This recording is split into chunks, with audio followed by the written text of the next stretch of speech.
Why do you eat people? Not people.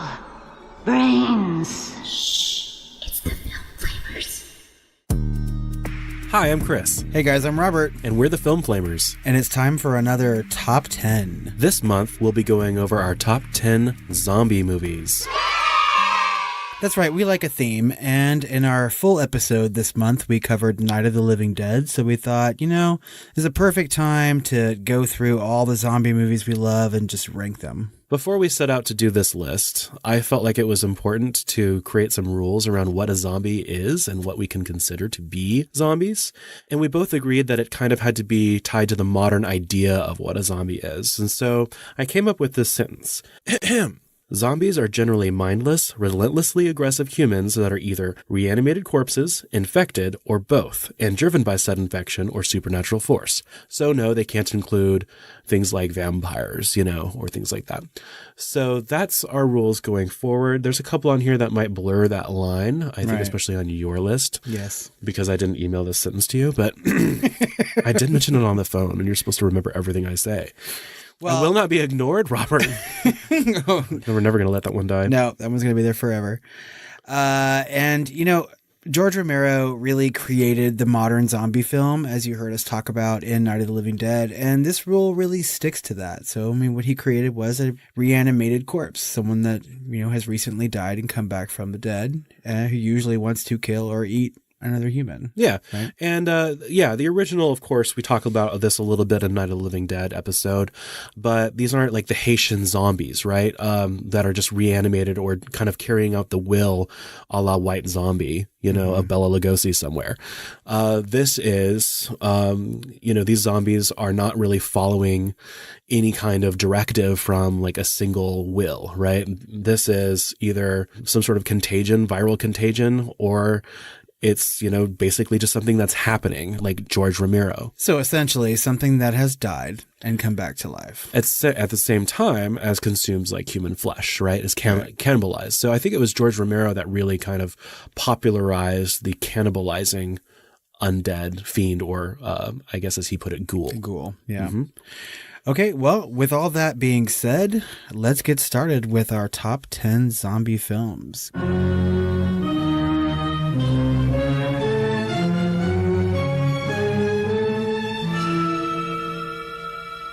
Chris, why don't you go first? As per tradition, why don't you? Oh, is it always me? Yeah. Okay, well, that's fine. Always I have no problem with that. Marsha. It's all about me. My number 10 zombie movie is Zombie from 1979, directed by Lucio Fulci. This movie it goes by many names. Sometimes it's called Zombie 2, right? Because it was supposed to be a direct sequel to Dawn of the Dead. Dawn of the Dead was a huge hit in Italy, and he really wanted to continue that sort of like theme of very, violent, bloody. Yeah, every time I've seen this, it's come up as Zombie 2. Yeah, it's often called Zombie 2. I think when it was first released in America, it was just called Zombie. So originally conceived as a sequel to Dawn of the Dead. It's an Italian horror movie, and it sort of amps up some of the gore and shocking moments that we saw in some previous zombie films like Dawn of the Dead. And there's some crazy moments in this movie, namely like a fight between a zombie and a shark, right? And there's a scene where a zombie sort of grabs a woman's head and impales her eyeball on a nail in a door, right? It's crazy gory and crazy gross, and I love it.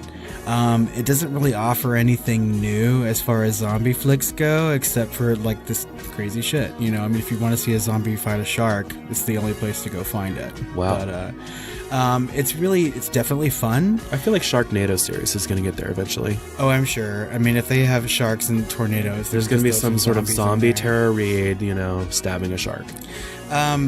This is a really fun movie to watch, especially if you're a fan of Italian horror movies. It's really highly regarded as far as the fans go. So and I like it a lot, just not enough to put it really, really high on my list. Yeah. My number 10 is Zombieland from 2009. Now, I saw this. Of course, the trailers were hilarious. The movie itself was hilarious. You've got pianos falling on zombies.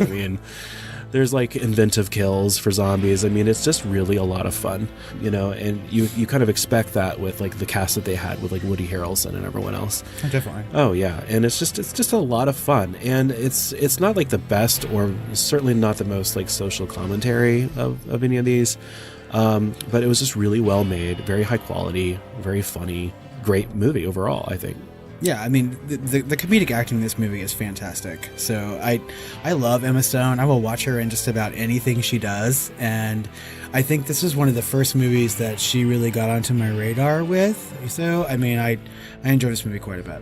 Yeah, and if there's a few of these on here where if you're not necessarily like the biggest horror fan, or you can't stand, you know, like the macabre or something that's too dark, Zombieland is one of those accessible films that you can watch and kind of enjoy it with the rest of us. That's right. I mean, my husband is not a huge horror fan. He does like zombie movies and zombie TV shows, and he can totally sit down and watch Zombieland for sure. Yeah. What's your number 9? My number 9 zombie movie is Pet Sematary from 1989, directed by Mary Lambert. I wasn't quite sure I should put this on the list. I really wanted to. I wasn't quite sure you should either. I was going to ask you about this because it feels like this is more of a going down the lines of possession, but it's kind of ambiguous, at least in the film. It's ambiguous. Now, I have not read the book. Yeah, and that's where it gets tricky. So I'm just going to talk about the movie and not the book, because if we do that, then I've broken the rule. Oh, you know? Okay. But, you know, I had to ask myself, is this a zombie movie, right? And since there are, you know, animals and children, you know, coming literally from the grave. Yeah. You know, with an intent to hurt people. Well, you have to bury them there. Right. Yeah. So, I mean, these people are dead and they're coming back to life, right? So I thought, yes, of course, this is a zombie movie. Of course, the zombies in this movie aren't quite the scariest things, right? I mean, Pet Sematary is a frightening, frightening film. We have like the terminally ill sister Zelda, which is to me was the scariest part when I was a kid. Yeah. Right. You have the grossly injured Pascal, who's always there, and he's kind of a zombie, although he's more of a ghost. But he looks like a zombie. But really, the idea of that things are better off dead or left alone, right? I had to put it on the list for that. If we had a chance to create a zombie, to bring someone back, you know, to life just by burying them in this certain area, you know, is it the right thing to do, right? I think it's a powerful movie that deals with death and the grieving process. And it's, to me, one of the scariest evil children in all of cinema. So, sure, yeah. But just that child coming back to life, not quite looking like a zombie, but he clearly has the bloodlust that, you know, other zombies do, and he's dead. I mean, what do you think? Should I have not included this on the list? Do you think it's not a zombie movie? Well, I thought it alluded that once you rise from the pet cemetery, that you're essentially possessed with some sort of demonic entity, and to me that's why I didn't include things like Evil Dead. Mm-hmm. If they were included, those would have been near the top of my list, but those are absent on my list because I do not consider them zombies. I don't think anything that's simply cannibalizing or happens to be cannibalizing or happens to be undead, because in Evil Dead you can be possessed whether you're dead or not. It animates regardless. Now, if we're going based on the novel really goes into depth as to why these things come back to life, right? And the movie doesn't. It sort of skips over that a little bit. Yeah, it leaves it ambiguous, which I kind of like. Right. What does it say in the novel? Like, it has something to do with the Wendigo.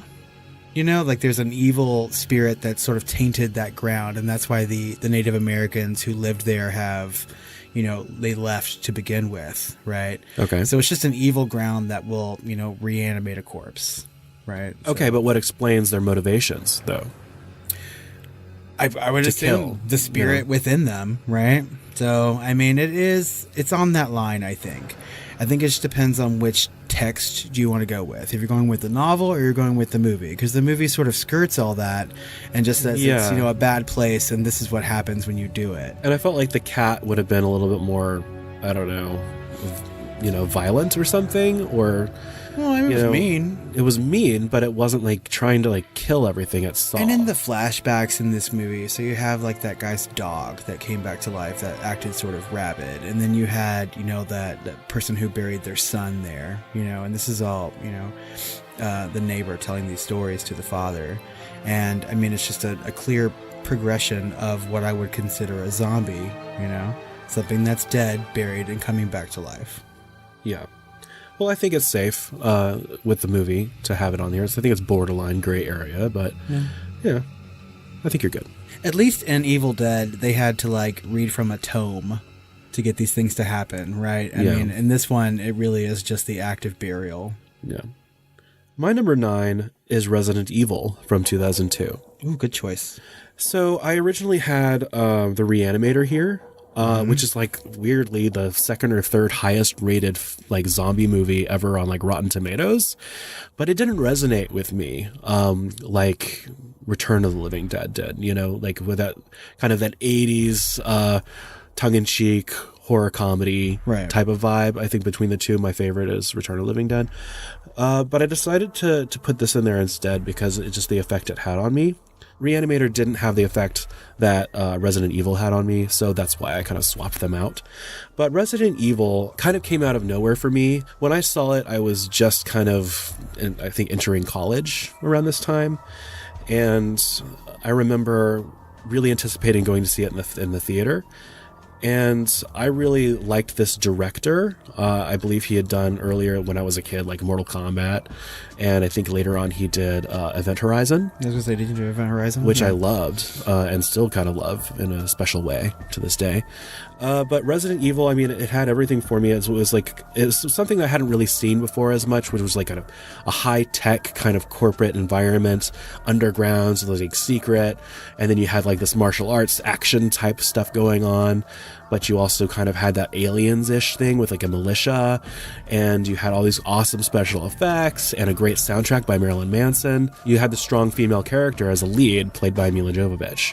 And I really still kind of dig this movie, and there's some really cool scenes in there. I remember one of the creepiest scenes in there was when you first kind of hear the undead or just kind of see or kind of understand what's happening. You hear them over like the AC system coming through the vents, and it's just like this low moaning all the time when they're kind of realizing what's happening. But I think my favorite of this whole thing was kind of the intro before you meet any of the main characters, and you see like the elevator shaft drop and people are dying. You see how like the virus gets, expelled and everything, and the mystery of how that was how that happened didn't really get revealed until the end, and I thought it was really well put together. And it's got a really, really low rating on Rotten Tomatoes. Oh, what is it? 34%. That's ridiculous. Which is crazy. Apparently critics hated the hell out of it. This was back when video game movies were just kind of starting to be made, and this director had already kind of done one. And so no one was taking them as seriously as they do today, and they still don't really take them seriously, but there's been quite a few good ones and quite a few horrible, horrible ones. Well, I mean, no matter how you take it seriously, I mean, as far as video game movies go, Resident Evil has had so many sequels. That's true. So it did very well, and the cinema score, it was actually a B. Well, so, I mean, at worst, it's a B movie.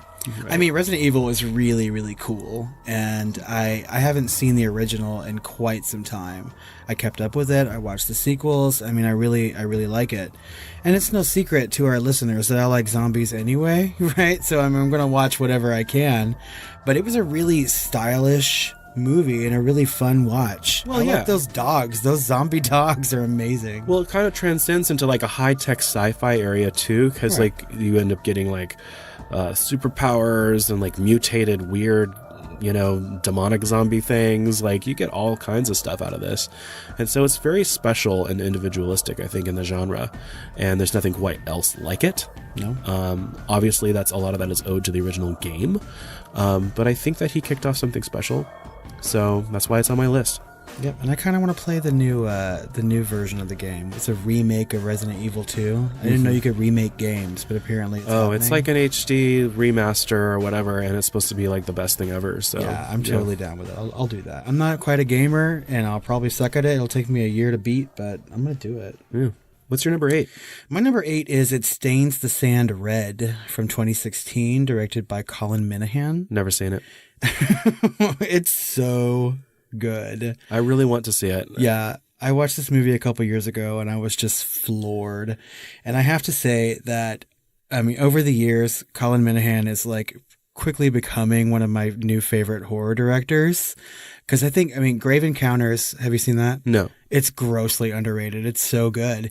And just last year, he directed my favorite horror film of 2018, and that was What Keeps You Alive. Oh. It's just that every time he makes a movie, I just love it so much. And what I like most about It Stains the Sand Red is that it really shows you something in the zombie genre that we haven't seen before. We have one person, one zombie, and a huge expanse of a desert. Oh, so it's like Alien in a way. Right. So, I mean, like, it's just one person being, chased by a zombie. And I think people underestimate zombies as a villain, and they think, oh, I can get away or I'll live, they're slow or whatever. But this movie really shows you that you can't. This thing is a mindless entity that's going to hunt you down no matter what. It doesn't need food. It doesn't need to live. And it shows you what you might do in a situation like that. I think the human never drama sleeps. Yeah. it doesn't. They mostly come at night or day. This movie also shows you like how you would react in a situation like the zombie apocalypse. The whole movie focuses on an exotic dancer trying to flee Las Vegas during the start of the zombie apocalypse, and she encounters one zombie who is relentlessly hunting her, and she's trying to deal with the fact that the thing that's hunting her used to be a human being.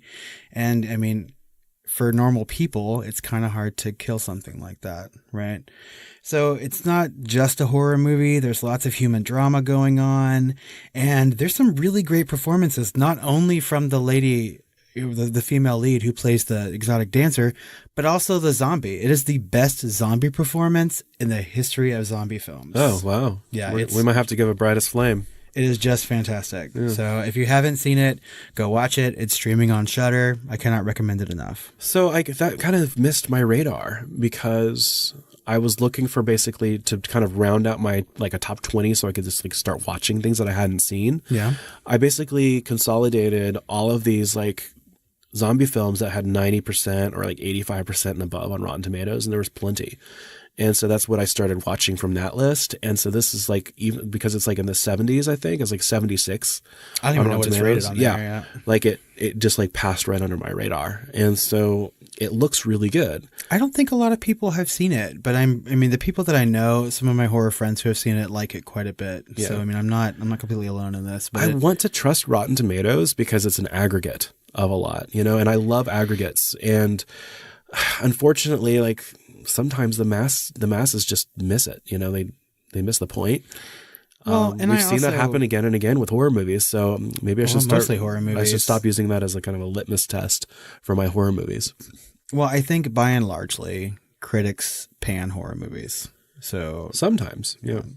The Witch got very high, I think, and It Follows did maybe as well. Well, and I think The Witch is kind of polarizing. I think it was the audience scores that were 50%. Yeah, I think a lot of people don't like The Witch. Yeah. Well, people are stupid. In this case, critics were better. Anyway. What's your number 8, Chris? My number 8 is The Crazies, the remake from 2010. Ooh. Now, this is a George Romero film that came out in, I think, the 70s. 70s, yeah. And it is kind of zombie adjacent, but it's basically kind of a virus, right? It's a viral outbreak. And so these people aren't, I don't think they're undead. It's been a while since I've seen it, but they're pretty close. It's kind of like a rage virus. Yeah, they're definitely infected. They're definitely infected, and they're definitely aggressive. But I was so surprised by this film because I knew it was a remake of George Romero, but this is actually rated a lot higher than the original for some reason.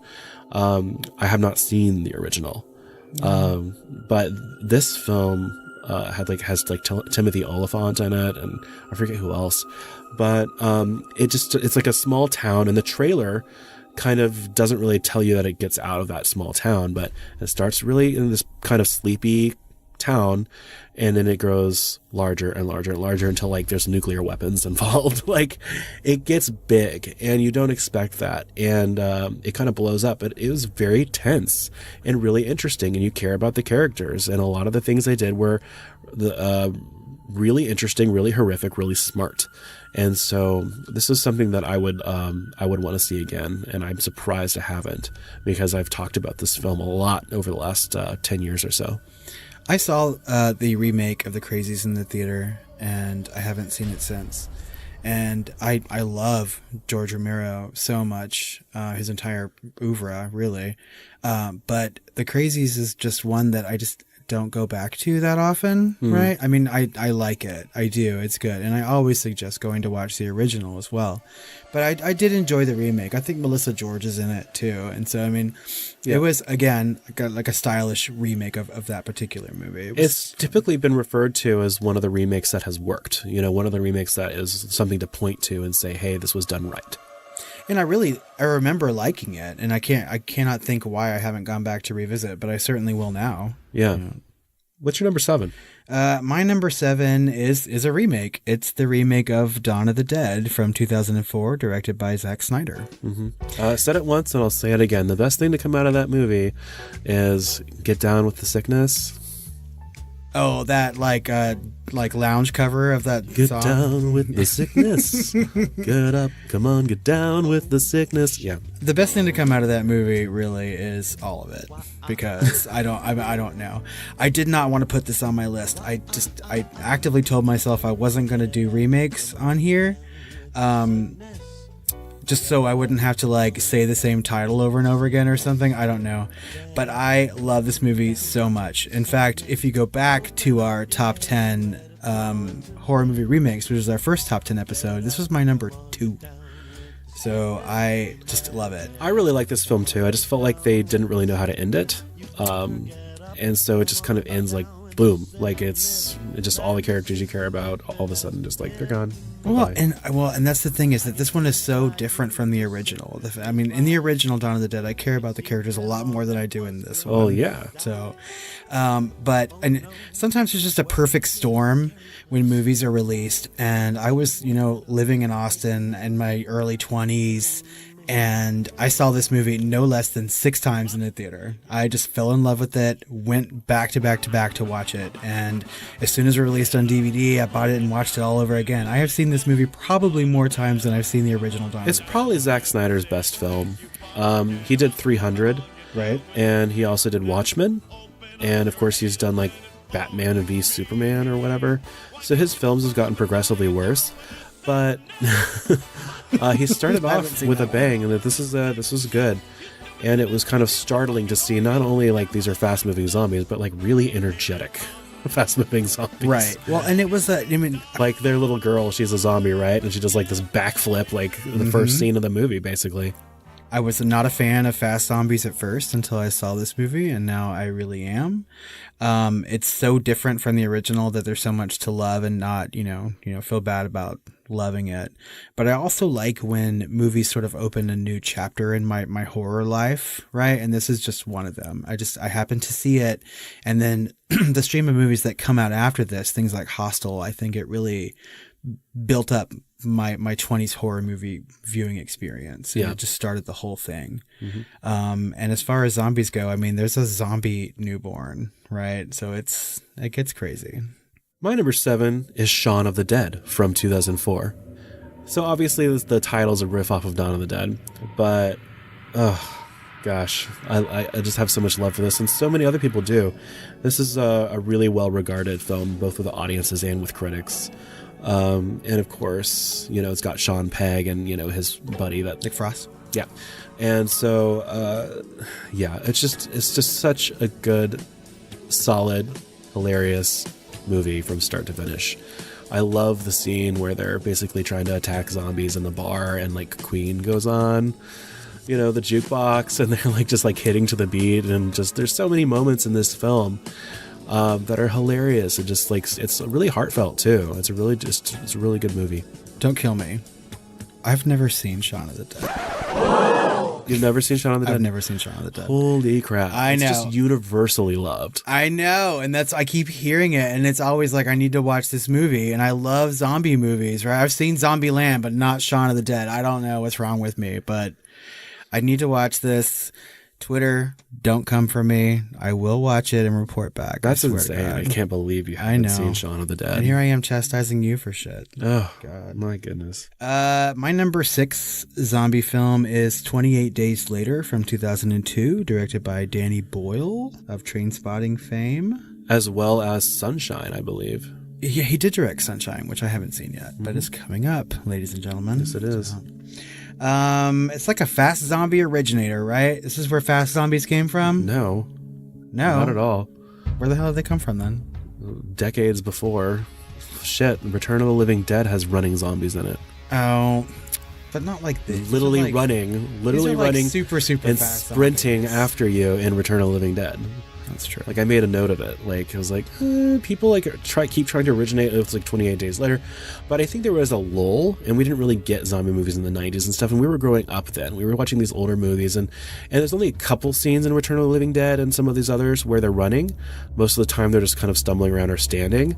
But you know, that's one of the shticks in Return of the Living Dead. It's like, bring more paramedics, send more cops, and then they run out and like and essentially like cover you and like eat you alive, because they needed brains. But in 28 Days Later, they're sprinting. It's the rage virus, right? Well, and they're like insanely fast. Yeah. I mean, like they come out of nowhere. You're in a quiet, deserted London, and then within seconds, these things are like belting at you. Yeah, you this was unique in that they very often, that was like their number one signifier for this movie, is that zombies were sprinting. They weren't just running. They were moving as fast as like physical legs would take you, because of course they're not releasing fatigue toxins or anything, right? No. They're just like going to sprint after you for as long as their legs will take them. This movie is very, very dark and very depressing. And I cry at the drop of a hat in watching movies. And every time I watch 28 Days Later, I just bawl like a child. And I mean, I guess I like that. I'm like a glutton for punishment or something. But Yeah. I feel the acting in this movie is great and very believable. Well, I for love a zombie Cillian Murphy, movie. and Yeah. and he was on another called Red Eye that I really liked. Oh yeah, I forgot about And that Sunshine, honestly. So he's in a lot, and he's always believable, and his performances are always good. I have a friend who just loves him. She thinks he's like the hottest guy ever. And you get to see a lot of him in this film, right from the beginning. Yeah, it's just ass ahoy. Not only is it a good zombie movie, I think that it's a fantastic entry into like a revenge flick, because by the end of this movie, he really is just taking revenge on soldiers, right? So it's a zombie movie, it's a revenge movie, it's a dealing with the apocalypse, like cry fest. It's a good movie all around. Yeah. If you notice that we pronounced Cillian, it's because we're wrong. And if you notice that he said we, I never once said his name. Throw me under that bus. Throw you under that Irish bus. My number 6 is Dead Alive from 1992. This is Peter Jackson before he did Lord of the Rings, before The Frighteners, before the Hobbit series, before King Kong, before this weird island of city moving across a desert movie that just came out and flopped. This was Dead Alive, and I think it's actually called Brain Dead, and depending on which country it comes out. But this is the best like splatterfest horror comedy zombie movie ever. Like, you cannot get better than this as far as just like the total amount of gore and gross out and hilarity and wacky hijinks is right up there with Evil Dead, and sometimes surpasses it, especially the final scenes. And for those of you who may have known, like, there's some scenes with like a lawnmower and things like that. No, there's even like worse and more over the top scenes further even on in that film. But I mean, it starts with a mangled, disgusting like hyena monkey or whatever it is, and ends with a giant monster that wants to eat him, but not from a traditional hole. So. Okay, again, confession time. I have not seen Dead Alive. However, it is being remedied tonight. Yes, I will be showing him Dead Alive. And I might possibly be showing him Shaun of the Dead soon, too. We'll see. We'll see what's on the docket. Now, when I was younger, and this movie came out in the 90s, right? Yeah? Mm-hmm. I remember this video cover very much, going to the video store. Yep. And I've had it in my hands many times, and I don't know why I never watched it. Some of these movies, you know, you just hear from everybody you know about how good it is, and for some reason, you just don't do it. Yeah, I just watched it. Like, I wanted to see horror films that I'd never seen, instead of just rewatching the whole, you know, the same ones over and over, like on a Halloween, right? Because on a Halloween, you kind of want your comfort food, right? Yeah. So one Halloween, me and Diane, friend of the podcast, decided to try out some new films. And so I forget I think we watched Wreck or something. And then we also watched Dead Alive. And Dead Alive blew us away. And we were just chortling into our popcorn while we were tempted to gag. It was wonderful. I am so excited, I have to admit. Yeah. So finally, after all these years. Mm-hmm. So I think both of our number 5s are the same. Mine is Train to Busan. Mine too. Oh, okay. Well, Train to Busan from 2016, directed by Sang Ho Yen. And this is a South Korean film. I just saw this movie for the first time last year. I just saw it for the first time this week. Oh, I was completely floored. It was one of the ones I was kind of disgusted that I hadn't seen. Of course, it did only come out in 2016, and it is a foreign language film.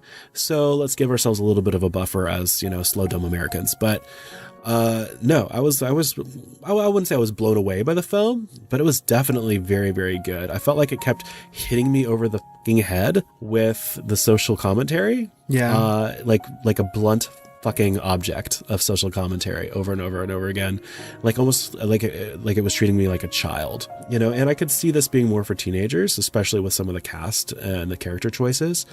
But overall, it's a very solid, tense, fast-moving, highly entertaining, moving film.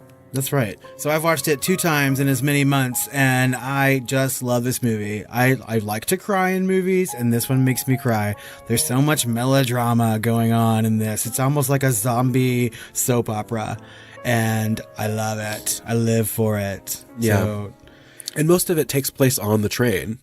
And so it's a lot of people said it was like Snowpiercer with zombies. And of course, you haven't seen Snowpiercer either. So I guess this is my episode to say haven't seen it. Haven't seen it. Yeah, but I think that's not fair. Snowpiercer is its own category. Train to Busan is its own category. Yeah. And I think they both deserve their time in the spotlight. And I think you should see both. And I want to. I will watch that. Of course, Snowpiercer is not a zombie film, but... No, but, I mean, so Train to Busan is great. There's more fast zombies in this. I like this a lot because these zombies are like a horde, like a straight-on horde of zombies. And everything that happens on that train is, I mean, it's just so much tension from start to finish in this movie, and it's great. Do you watch it subbed or dubbed? I watched it subbed. I don't watch dubbed movies. Yeah, me either. Possibly can. It really bothers me. Yeah. I have heard some talk of there being an American remake. Yes, it's in the works. Please, God, don't let that happen. I don't want that to happen. Like, what would it be? Like, first of all, we don't have trains like that in America. Not yet, anyway. It's not even that believable, then. I mean, kind of, I guess. The trains we have are slow as fuck, and those zombies are going to kill us. It was going to be like the BART station in San Francisco or something. The DART in Dallas. The fucking LIU. I guess they could try and make it like a subway thing, like in New York, but it's like they need something long, like a long... That's right, because they're going from like city to city. No, we have like Amtrak and shit, like all over the country. But these trains honestly. are slow. I mean, it's not like Europe where they go like 400 miles an hour. Amazing if they like Train to Magic Kingdom and it was on the light rail or the monorail at Disneyland, and it was just like all these fucking kids trying to going in a loop constantly. Yeah. We can't stop with the Magic Kingdom. They're quarantining everyone there. We have to stop at Animal Kingdom. Quick to Epcot. Let's drink all the drinks around the world. Okay. Before we die. It's a good movie. Everyone go watch it. I think it's streaming on Netflix currently. Yeah. It's the time of this recording. Mm-hmm. Yeah. So it's good. If you don't like subtitled movies, don't worry, there's tons of action, so it's still enjoyable. Our number 4s are also the same, which is Return of the Living Dead from 1985. Directed by Dan O'Bannon. Which we've mentioned several times already. The Return of the Living Dead is my comfort movie. Whenever I am bored or sad or I just don't know what to watch, I always put it on, and it makes me happy.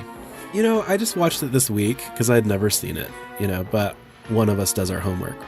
So I did it, and... Well, I didn't need to because I've seen it countless times. Yeah, but how many things on this list have you not? Oh, on your list, have I not? Is the thing. So it's fine. I mean, one person's list is much better than the other, but at least we both agree on this particular one. Oh. Okay. Wow.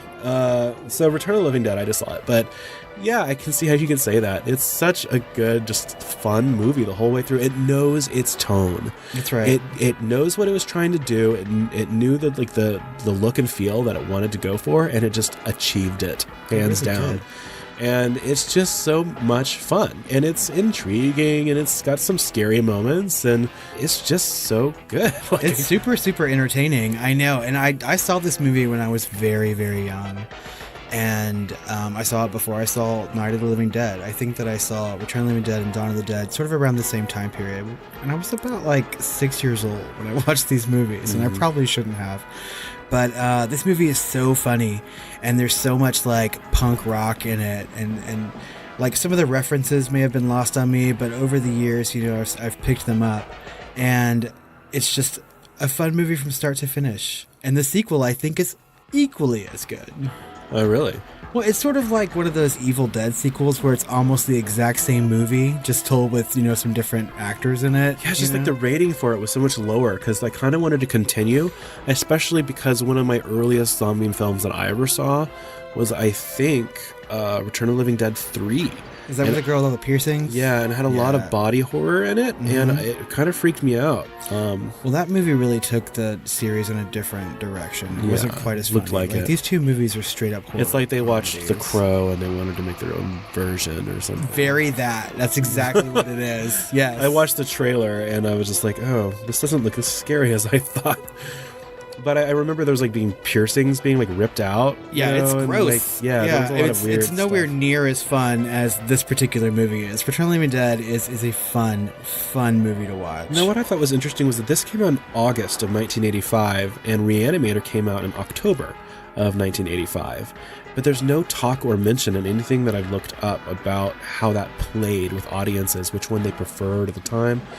The Rotten Tomato scores are 4% apart, so it's just kind of, there's no reference to each other or anything. It's just at this point, they're both considered classics, and I think they're classics for different reasons.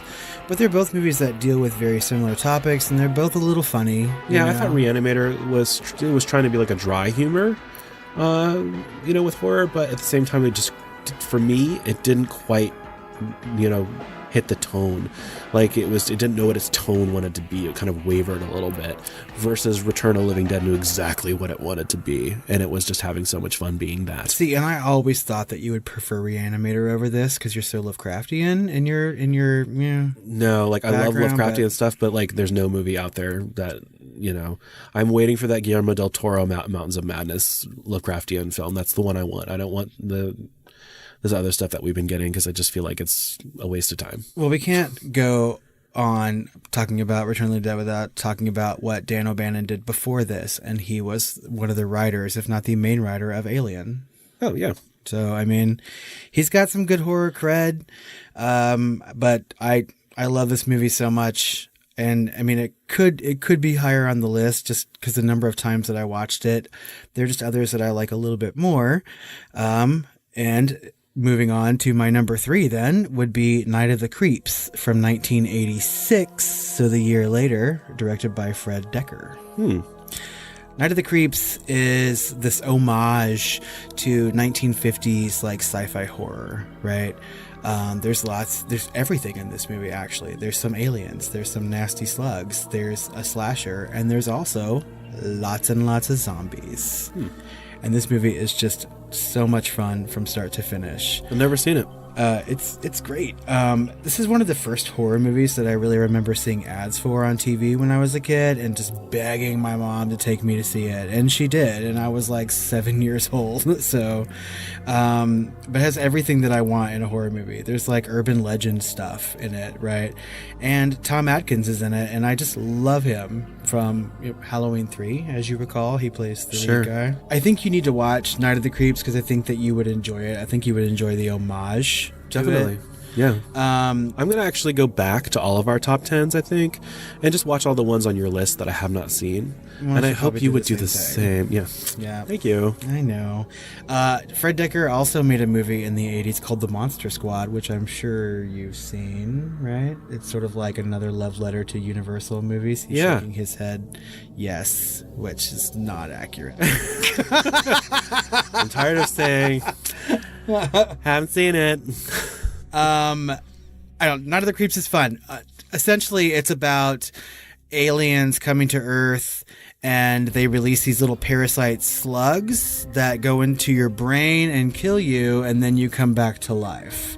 So it may be on the line of not being part of the rules for this top 10. But you could say it's an infection, but if it's going based off of a singular will, like if are they doing things like in proxy for the aliens? Let's just say that there's a serial killer who died like 30 years before who comes back to life because of these like slugs, right? So I mean, there's like a rotting. So is it, or is it like used as like a mass extinction type of event? Is that what they're using it for? I mean, it would be eventually, yeah. But there's like, there's like zombie frat boys and, like I said, a skeleton serial killer showing up, and so I mean, it's just a really, really fun movie, and something that I've watched over and over again since I was a very small child.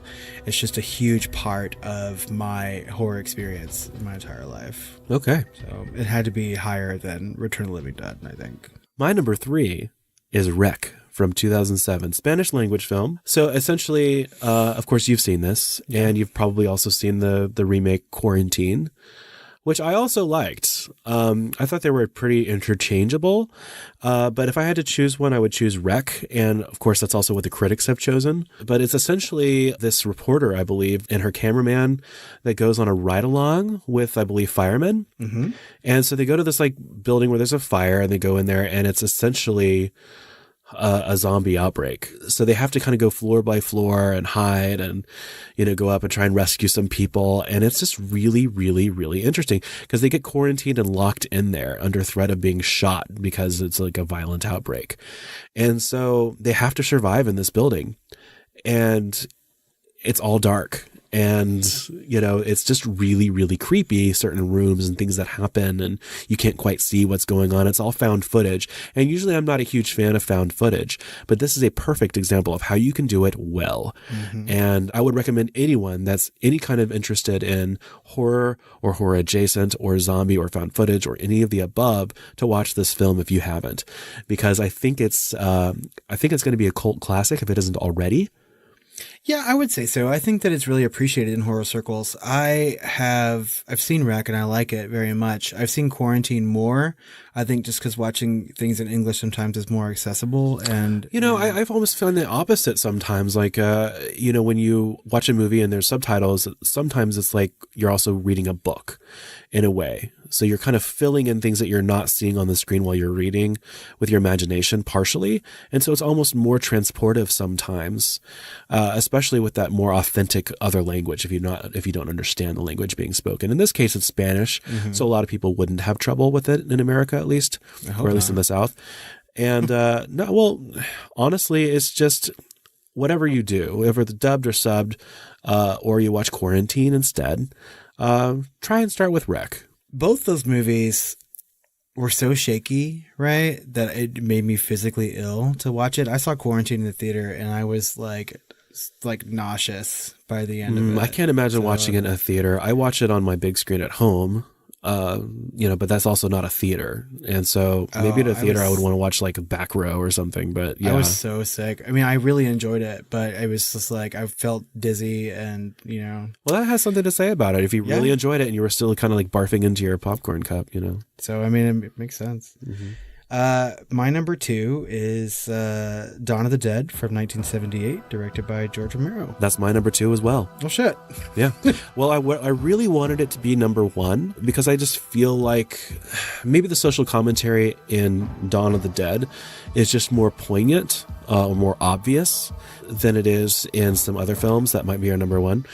But it was also kind of my first foray into George Romero as the original Dawn of the Dead. And I feel like it is the superior, obviously we both agree it is the superior Dawn of the Dead film. Oh, yeah. And to me, it's my favorite of all of George Romero's zombie films. But from beginning to end, it is interesting. I wouldn't say it's tense in every scene, but it puts you on a roller coaster, right? It puts you onto, oh shit, everything's happening. It's kind of like newsreel footage, like it's all handheld and everything. And then you're going into like the mall where they all kind of have to like set up. And of course there's the journey to the mall where they have to like fill up the gas in the helicopter and everything. Mm-hmm. And you kind of feel an excitement where they're kind of setting up a home essentially in this mall. You can get the feeling that it's kind of a new concept to them. Like, oh, one of those new shopping malls, right? And they'd been around for at least a decade, but they were still kind of new in a lot of different areas. And of course, this is 70s, but there was a lot of stuff going on at the time as well. And it kind of works its way in, and the consumer culture was a big part of the social commentary that's part of this. And I think it's an important film, and I think it was incredibly well made. You care about the characters a lot. They kind of start getting kind of cavalier and almost apathetic to their existence there in the mall, and the way they deal with the zombies after that, it's kind of funnier and funnier in a way. Well, they do. I mean, like, to me, Dawn of the Dead, the original and the remake, is sort of, it's depressing on a grand scale, right? Yeah. So, I mean, you get to see a world that's slowly going to shit. And what it's like to live in it, at least from the mindset of these 4 particular characters. I like this movie a lot, mostly because, thanks to my parents' fondness for recording things off cable in the 80s, right? I have always in my memory had a copy of Dawn of the Dead. And I've watched it so many times, and I sort of attribute this movie to making me a horror fan. I think that it was probably one of the first actual horror R-rated movies that I saw in my entire life. And every time that I watch it, I see something new in it, or I pick up something different in it. And I think all of that is attributed to George Romero. Yeah, there's a lot to unpack there. And I almost, like, just from the interviews that I've seen with him and some of the writings and everything, a lot of it's just incidental. It's like he is this incidental genius to what he does. And he puts a lot of what's going on in, like, the public psyche into his filmmaking. I don't know that it's incidental. I think that he really does put these things in there on purpose. I think that he's just humble enough to not take the kind of credit that he should. If you watch him in interviews and things like that, he will always say, like, no, that's not what I intended. But clearly, I mean, he's a master when it comes to a socio horror film. Yeah, I'm on the fence there. I want to believe him. At the same time, of course, these things are in his head, and he's trying to tell a story for the public, know? Well, and he did a good job, too, because every time I watch Dawn of the Dead, I am scared every damn time. Like, it's just a fantastic movie. Yeah, it's tense. I get disappointed. I'm like, no, don't do that. Like, right at the same time every time. It's an insanely rewatchable film. Yeah. I love the part where they're really kind of trying to be like little homemakers in the mall, and they're like just kids in a candy store, and you get excited for them. You're like, what would it be like if I were like stuck in a mall and had to live and everything, and you have all of this stuff that you can play with essentially. And it has that kind of moment in the film where they're kind of enjoying that, and there's a moment of discovery and exploration and everything, and is this our life now, and everything by else. Moments of just complete despair. Exactly. There's just everything in this movie. It's just great. There's nothing really quite like it. No. And I can't recommend this film enough. When you say that you kind of want to make it number one, like, to me, it just can never be number one. And my number one is Night of the Living Dead from 1968, also directed by George A. Romero. Oh, that's not my number one. That's not your number one? I'm joking. Yeah, of course it's my number one. Please. No. So it was going to be my number two, but I didn't want you to crawl across this podcasting table and slap the shit out of me. Oh my God, and I would have. Night of the Living Dead is my favorite horror movie of all time, and it always will be. Unless somebody makes something that's just so spectacular in the upcoming years, right? Which I don't think is going to happen. I think this movie has everything I possibly need in a horror film. It completely changed my life when I saw it for the first time, and you should go back and listen to our full episode on this movie from last week, and I'll explain a little bit more why. But this movie is just filled to the brim with social commentary, and George Romero created an entire subgenre of horror in just this one outing. it's a piece of like renegade rebel cinema that everyone needs to have seen at least once in their life. Sure, and it's, one of the most successful independent films ever made. Yeah. So on that alone, obviously it filled a gap in society that it was wanting. And even first, it was critically panned for its amount of gore and realism. Yeah. But obviously it's gained a following and it's been added to like the National Film Registry for, preservation. And let's just say that without Night of the Living Dead, the other 9 movies on our list wouldn't exist. Yeah. So, I mean, I think that everything from The Walking Dead to all these movies that we've talked about already are traceable back to this one. And it really is just the gold example of what a zombie movie is and could be and should be. Agreed. With that being said, though, I do like zombie movies, even though I've said like 3 times now that I haven't seen a couple from your list. But I have a couple runners up that I just want to mention briefly, if I can do that. Oh, we're out of time, guys. Thank you so much for... I didn't want to put any more remakes on my list, but I am very fond of the remake of Night of the Living Dead from 1990, directed by Tom Savini. Yeah. Because he sort of changes the character of Barbara into this real badass, right? So it's a totally different movie. And I also kind of like it when children are zombies. And so have you seen the movie Cooties with Elijah Wood? Oh, I've seen trailers. Yeah. It's really fucking hilarious. Like, Okay. I like to watch that movie. I've seen it a couple times. It makes me laugh every single time that I watch it. 'Cause Lee Wannell, or the director of Upgrade, is in it. And he's just so funny as an actor in that movie. He was the directing, producing duo of Saw. That's right. Yeah. Mm-hmm. So it's a good one. If you haven't seen it, go watch Cooties. If you have any recommendations for us, let us know. There's a lot that we didn't include here that are actually really highly rated. Cemetery Man, The Beyond, The Serpent and the Rainbow, Zombie 2. Of course, you've mentioned Zombie 2. I'm sorry. Undead. Gosh, there's so many. Well, I've seen most of those. Planet Terror. Oh my God, Planet Terror. Hell yes. Yeah. So there's a lot out there, and there's a lot more that I didn't even mention. So let us know what your favorite zombie movie is. That's right. How do you feel about our placement of some of these movies on this list? Do you agree or disagree? Please tell us, and you can do so on social media at The Film Flamers on Twitter or Facebook. Or you can email us at tiredqueens@filmflamers.com. That's right. And you can also go visit us on Patreon at patreon.com/thefilmflamers, where you can find hours and hours of bonus content, including some that's coming out this month. Well, I'm feeling a little zombie-ish myself, so I think I'm going to go pour myself another drink and... A brain. What? Yeah. Eat a brain. Guys, until next month for our next top 10... Sweet dreams. Sweet dreams. Is that your zombie? Is that what that was supposed to be? Zombie impression. That's right. Oh, okay. Sweet brains.